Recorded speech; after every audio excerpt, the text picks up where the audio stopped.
Znížiť spotrebu fosílnych palív alebo ich úplne zakázať. Účastníci klimatickej konferencie v Dubaji sa snažia nájsť spoločné riešenie, ako zastaviť klimatickú krízu. Hoci sa dosiahnutie cieľa zdá príliš náročné až nereálne, politici napriek tomu dosiahli istý pokrok. Sfunkčnili fond na podporu štátov, ktoré najviac trpia dôsledkami klimatickej zmeny. Generálny tajomník OSN António Guterres hneď v úvode konferencie nešetril kritikov. Záväzky, ktoré si krajiny stanovili počas parížskej konferencie v roku 2015, naplňajú veľmi pomaly. Vyhlásil, že horiacu planétu nemôžeme zachrániť hasičskou hadicou z fosílnych palív. Sme na míle ďaleko od cieľov Parížskej dohody a minúty do polnoci pre 1,5 stupňový limit. Ale ešte nie je neskoro.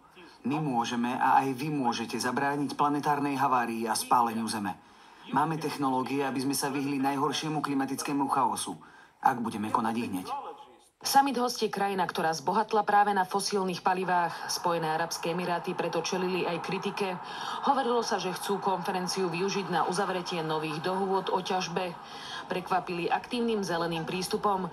Sfunkčnili fond na podporu obzvlášť postihnutých krajín klimatickou zmenou, teda suchom, záplavami či stúpajúcou hladinou oceánov. Tento rok by tam krajiny mali prispieť 30 miliard dolárov a do roku 2030 250 miliard. Spojené arabské emiráty majú rekord v oblasti klimatických opatrení. Počas posledných 10 ročí sme vybudovali kapacity v oblasti čistej obnoviteľnej energie a stanovili sme si národnú cestu k dosiahnutiu klimatickej neutrality do roku 2050.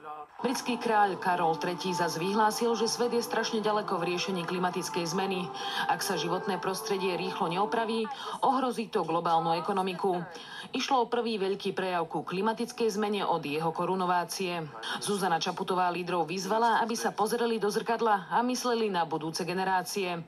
Vyhlásila, že 88% existujúcich chorôb v dôsledku klimatickej zmeny sa vyskytuje u detí mladších ako 5 rokov. Každých 5 sekúnd niekto predčasne zomrie v dôsledku znečistenia. Naša nečinnosť to čoskoro urobí každé 4 sekundy. Podľa prezidentky Slovensko v boji proti dosahom klimatickej krízy patrí medzi ambiciózne krajiny. Tento rok zastavíme využívanie uhlia na výrobu elektrickej energie.